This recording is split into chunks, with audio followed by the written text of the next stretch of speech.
Welcome to the mom room. Let's get into it. My husband and Milo are playing outside. It is actually Easter as I record this, Easter Sunday, and tomorrow's a holiday. And I just felt like, you know what? I'm going to get ready. I'm going to get some work done to lighten next week and the week after, because next week I am going to Ottawa for a few days. Again, if everybody stays healthy. That's always in the back of my mind. As soon as I have anything planned, it's like, oh, what if I get sick? Then I can't go. But that is the plan as of right now, is to head to Ottawa on Wednesday morning, stay there till about Saturday, visit a bunch of friends in that area, and probably get some work done as well, because I'm staying with my one friend and she works during the day. So I'm probably going to have some kind of a work day, but also I might go to some of the stores that I love in Ottawa. I will report back on which stores I go to. I can't think of the names right now, but I know once I go there, I'll be, it'll come back to me. I feel like I haven't been there in so long. So we did our little Easter thing this morning. I set up his little basket with all the random things that we've collected over the last little while. And he loved it, going through all the things. Like, we're not super heavy on treats. Like, he got lots of little candies and like a little bit of chocolate, but nothing major. And when I think back to my Easter as a child, like, I would literally sit there and eat a fucking 1 pound solid chocolate bunny like it was a goddamn apple. I would just sit there and eat and eat and eat chocolate.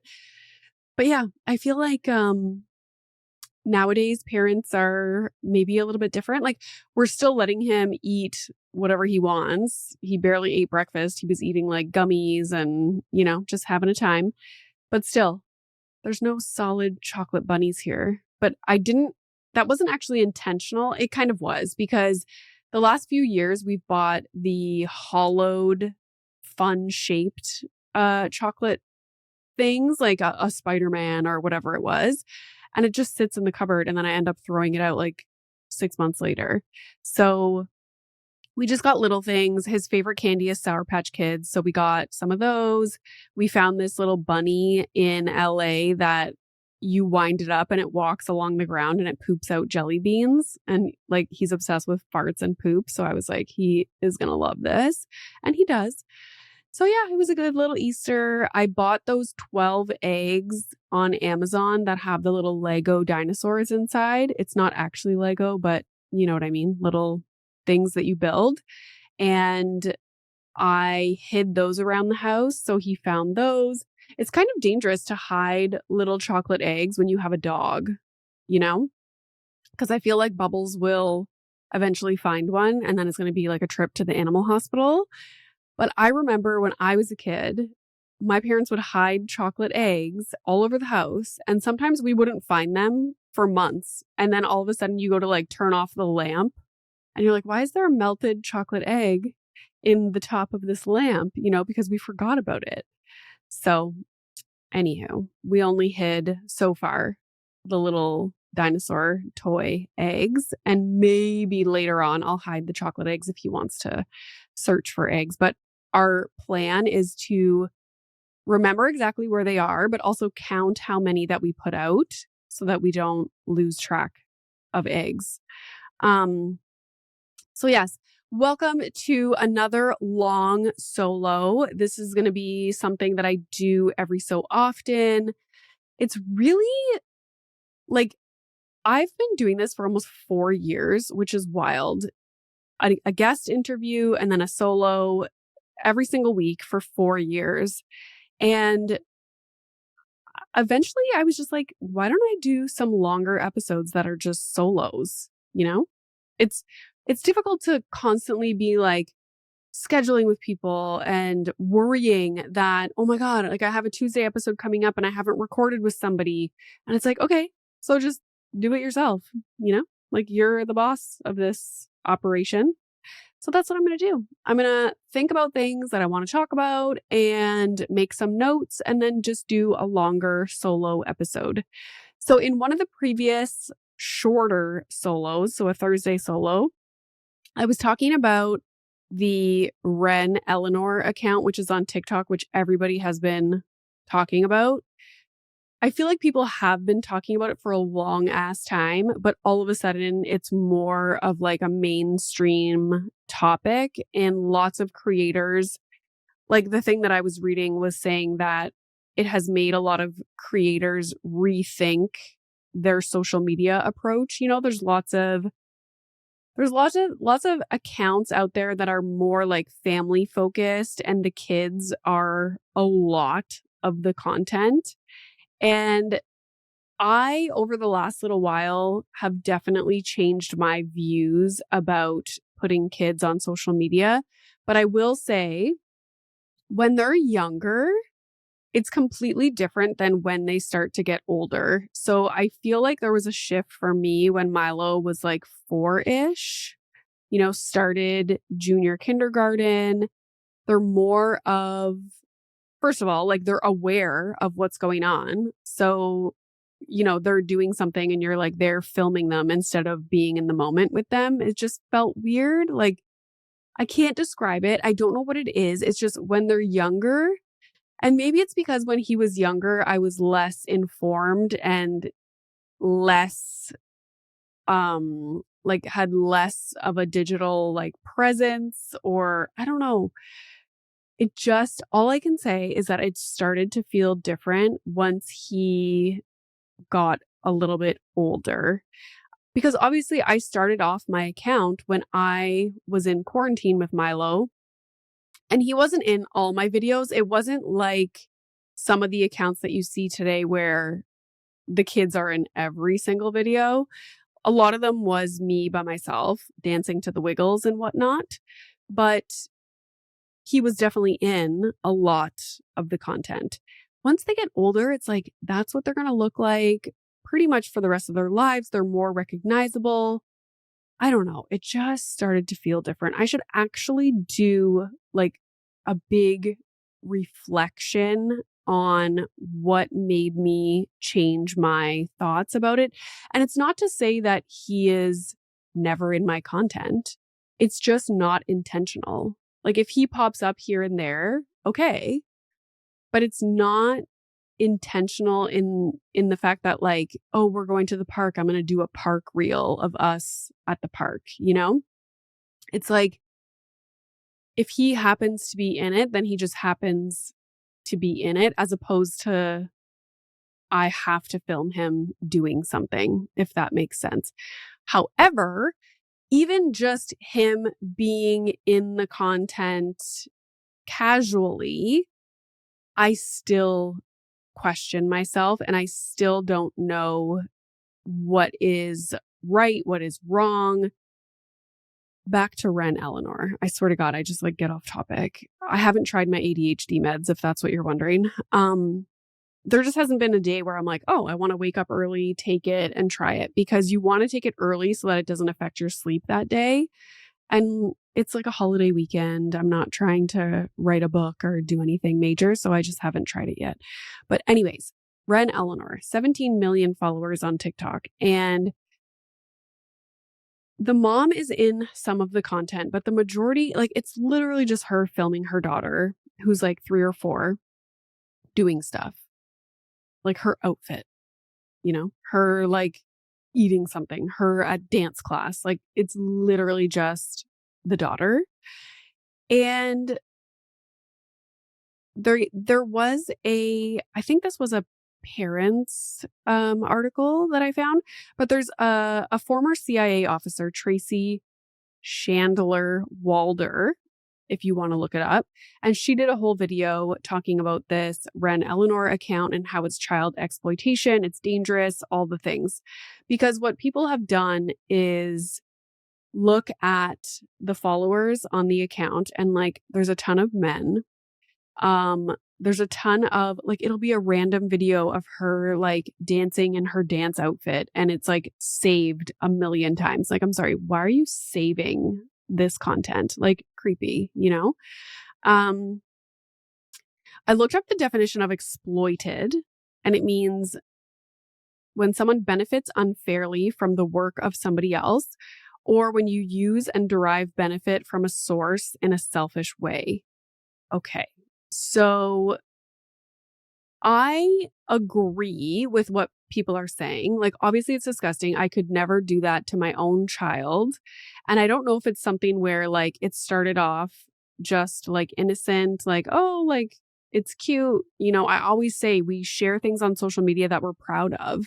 And what we're not prouder of anything in our life than our children. And so we show them online. It's so cute. Like, we think they're the cutest, most best things in the world. And so we share that. It's like when people are like, why are you sharing that you ran yesterday? Because I'm fucking proud of myself and I'm sharing things that I'm proud of. Like, I get that mentality. But when it starts to become too much and it's not just like friends and family and like it has turned into something else, obviously. But at the same time, when I read about the Ren Eleanor stuff, I often think, okay, she's being used as an example because she has 17 million followers. And clearly, it's very clear when you look at the analytics of the page that people are not just viewing the content because it's cute and it's fun. Do you know what I'm saying? So if that's the case, and we look at that situation and we say, okay, this is wrong, like that mom is wrong, this is exploitation, it's dangerous, where do we draw the line, right?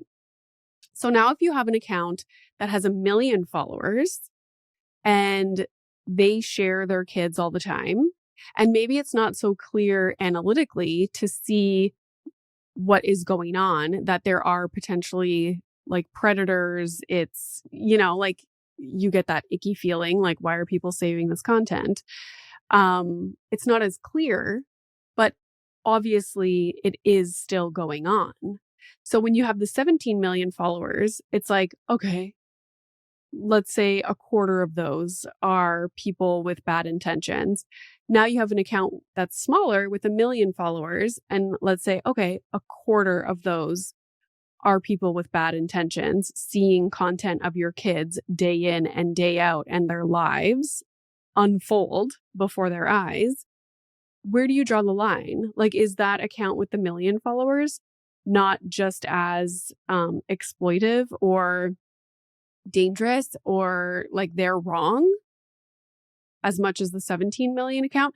Like, I get that we're using her as an example, but where do you draw the line then? If somebody has 200,000 followers and they show their kids 3 times a week as opposed to every single day, like, you know, maybe only half of their content is showing their kids. Is that not exploitative? I don't even know the word. But do you know what I'm saying? Like, where do you draw the line? And that's always the case with these very nuanced situations. It's like, oh, well, she has 17 million followers. All her content is her kid. Look at like the analytics of who's following her, who's saving the content. Like, that's bad. And it's like, okay, so let's scale it back and scale it back. Like, where do you draw the line? And where do you say this is okay and this is not? Because honestly, anyone that puts their child online in any capacity, there's a risk for danger involved, you know? And that's just facts. Like, that is straight up facts. You put one photo of your child up, people can do something with that photo. So where do you draw the line? And where do you say, like, that is my question in all of this. At what point is sharing your child okay? Is it a gray area? It is, but it might be something that's black and white. You shouldn't be sharing them at all, you know? And that's something that I struggle with.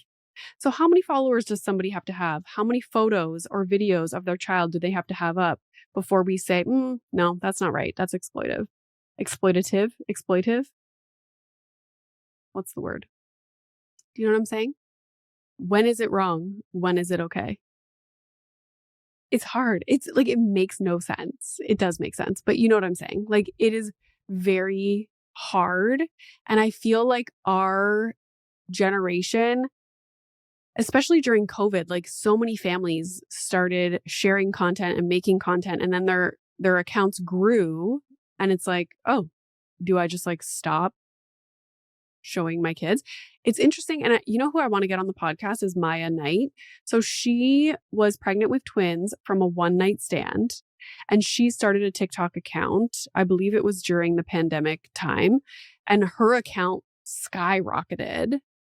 And she's got millions and millions and millions of followers. And then all of a sudden, she went back and deleted all the content that her kids were in and stopped showing them online at all. And I would love to have her on to talk about that whole experience and what made her make those changes. Because it is interesting.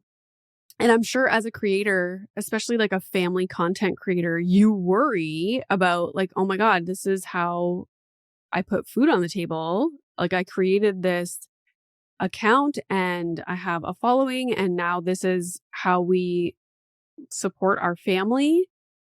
So it is scary to think like, oh, I'm just not going to show my kids anymore. Like, that could all disappear, right? Because that's how you built your following in the first place. But she did it. And it worked for her. So it's interesting to think about. I do think with more and more, it's like anything, right? With more and more information coming out and we're learning, lots of people are going to start to make changes, myself included. Like, I already did a while back.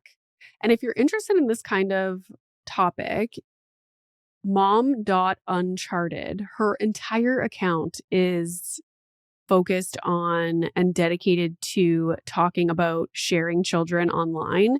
There's like a whole thing called like sharenting, like sharing about your kids 24/7, their life, their milestones, their birthday parties, like everything is just content online.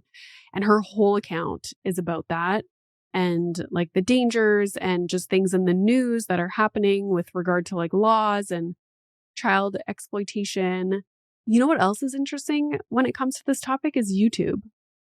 That's a very interesting topic. YouTube channels.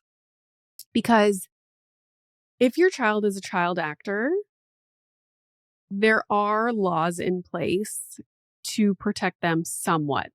But I would argue your child is still in the limelight and still being exposed to like so many people. It is a little bit different, but quite similar at the same time. If you make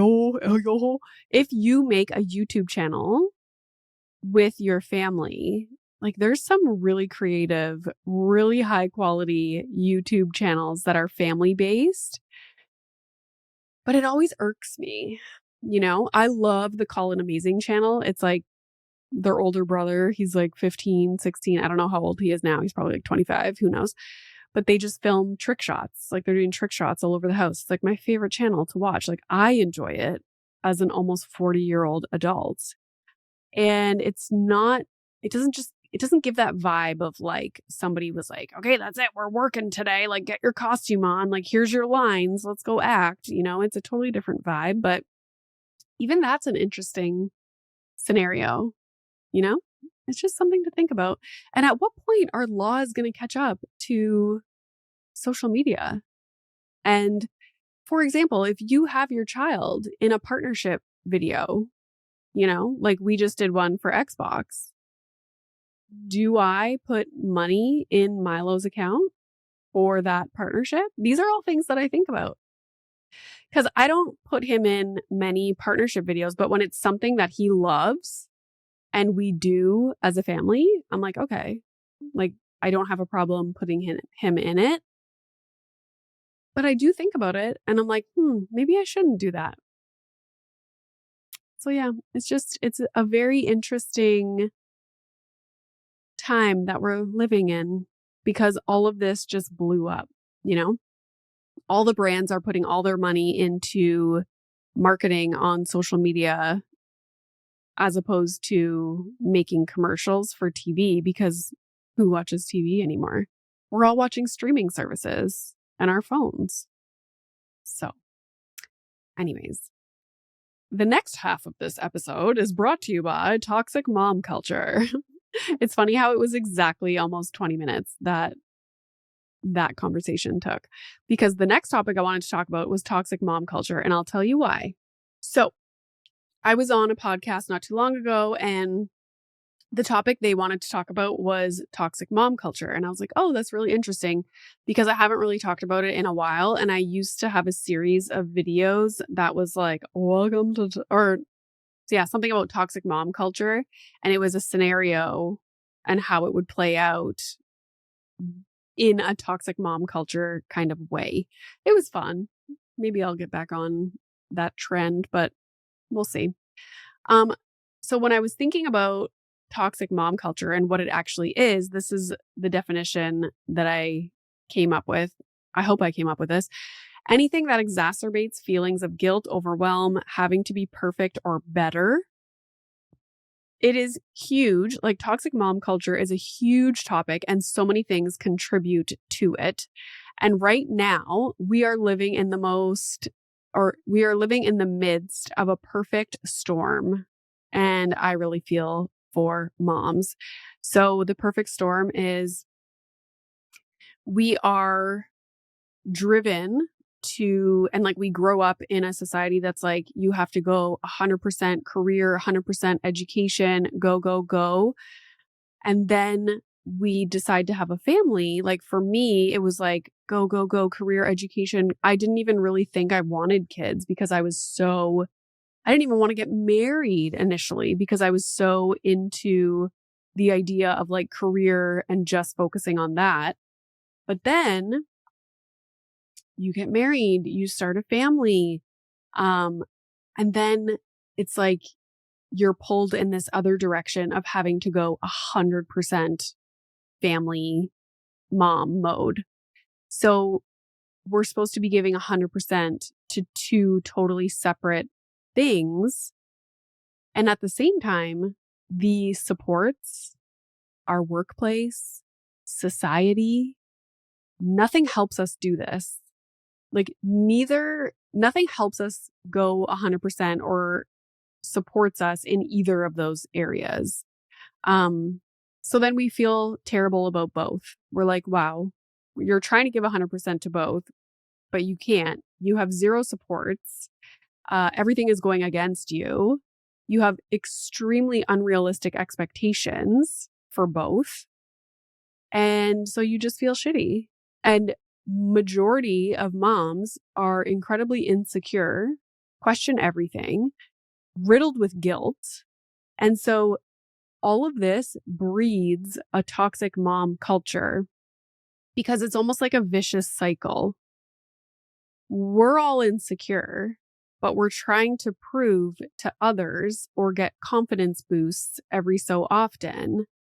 So we try to prove, not all of us, but we try to prove that what we're doing is the only right way. Like, what we're doing is the best, because we need some kind of confidence.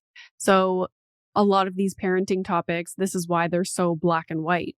It's like, no, this is the best. No, this is the best. Instead of just being like, what's the best for your family? It's like, no, I have to prove that what I'm doing is the best. And in order to do that, I must put other people down in what they're doing. So what contributes to this?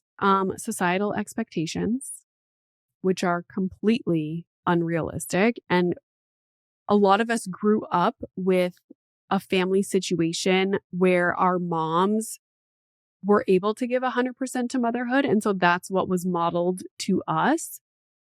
So we're trying to be Sue, my mom, like baking, having dinner cooked, homemade dinners every single day, driving us to practices, like doing all the things, like holidays, like over and above.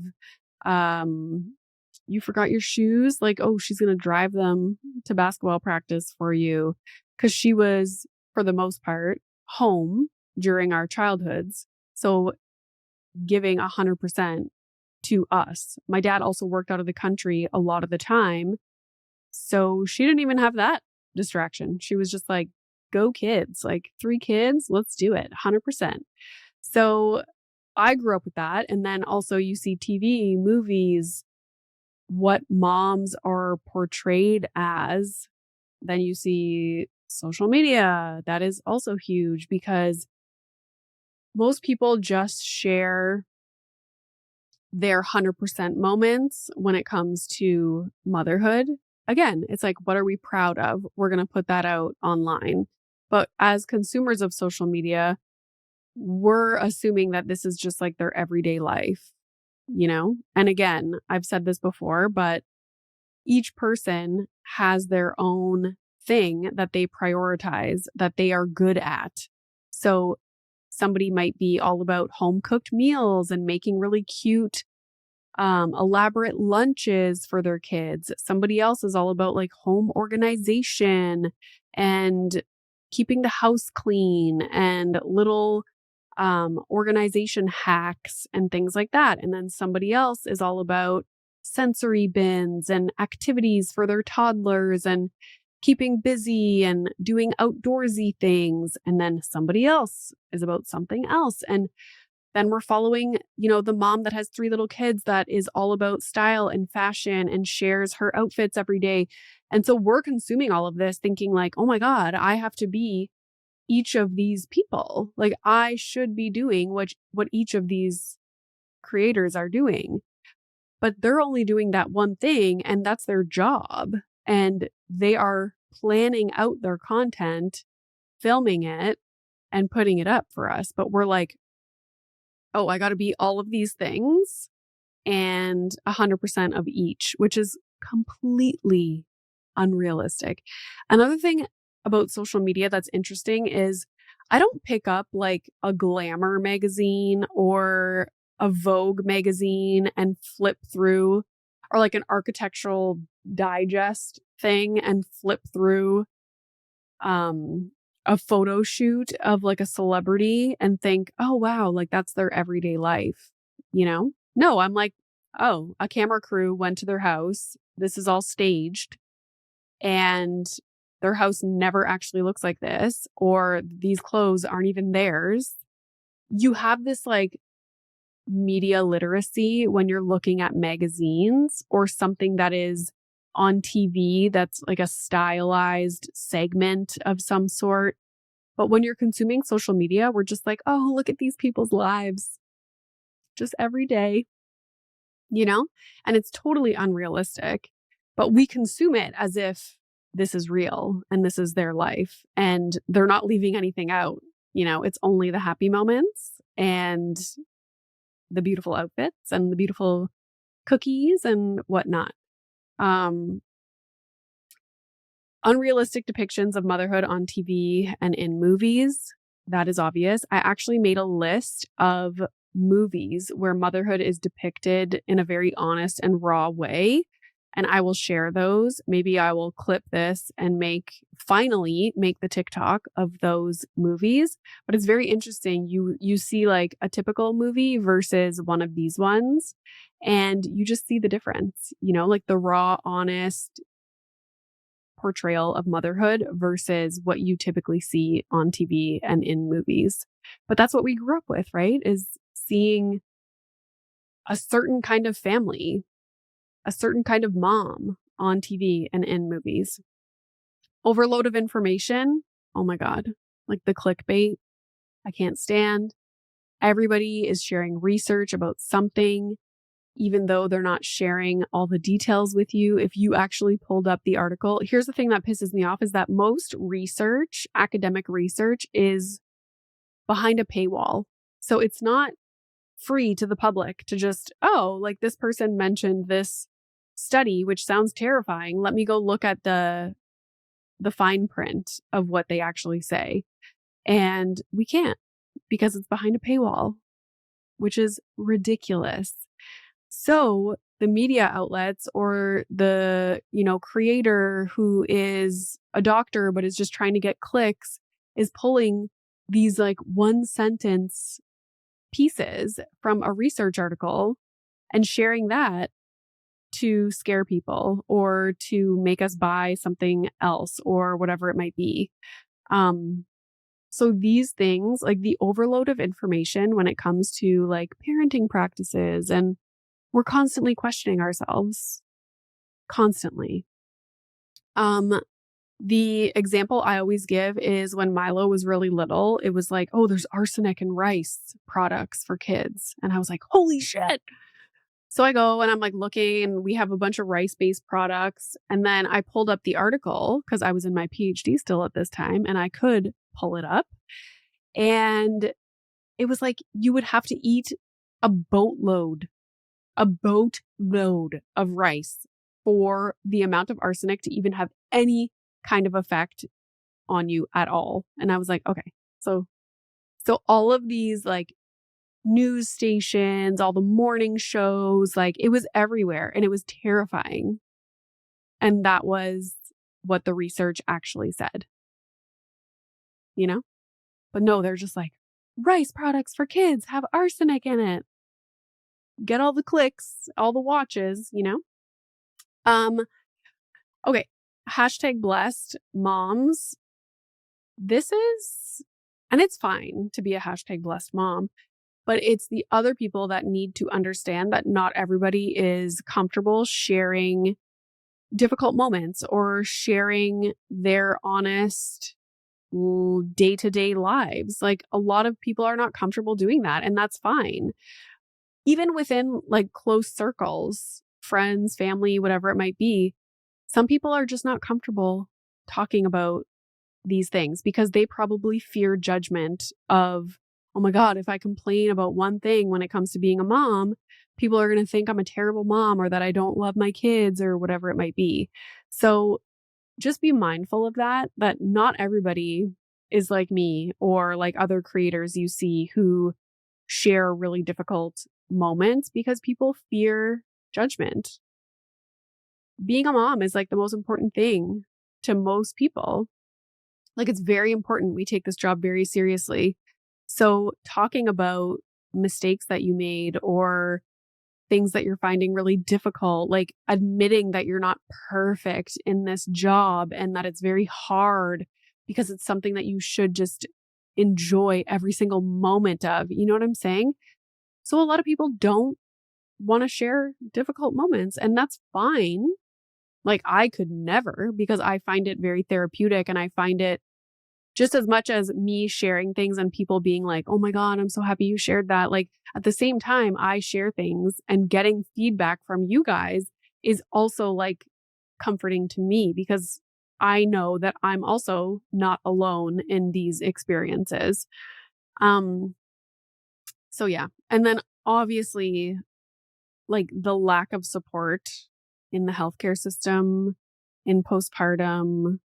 I'm actually going to be doing an episode soon about the state of postpartum care with an OBGYN. I'm very excited. But that just needs to be better. The amount of people that experience birth trauma, like really difficult emotional, mental struggles in early postpartum, and there's just not really supports put in place. You know, I always say, on day 3 of your child's life, you're going to go into the doctor's office, barely able to walk or sit down, but they're going to measure the diameter of his head and send you home. It's like, what about me? Like, what about me?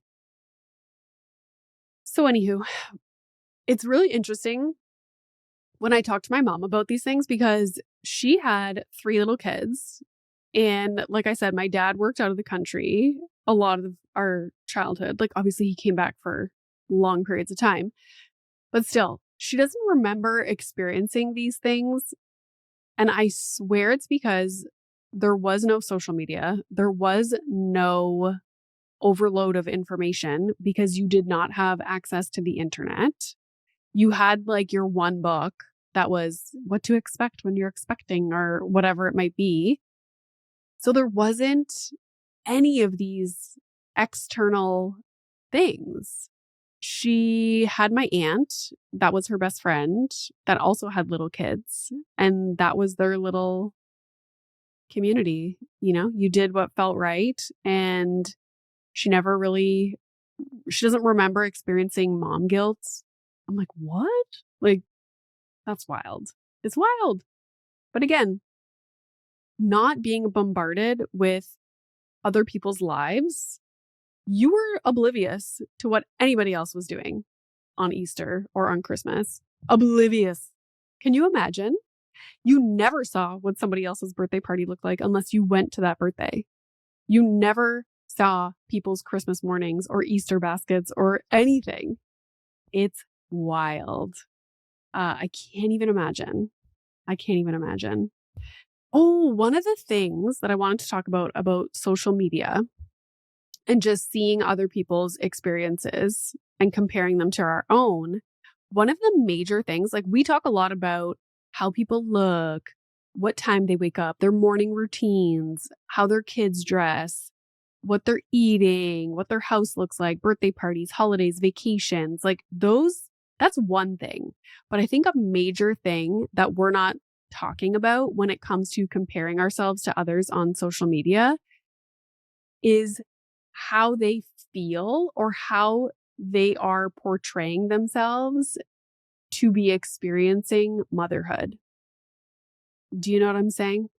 So there is this comparison of looking at other moms on social media and thinking, oh, I'm not experiencing motherhood the way she is, or I'm not enjoying motherhood the way that she seems to be enjoying it.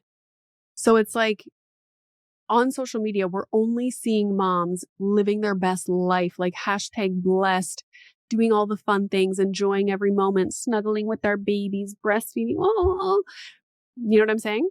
And then we have a really difficult day and we're like, oh man, like I don't feel the way she feels. Like, why am I not experiencing motherhood the way she is? And I think that's a huge comparison that doesn't really get talked about because it's not a tangible thing.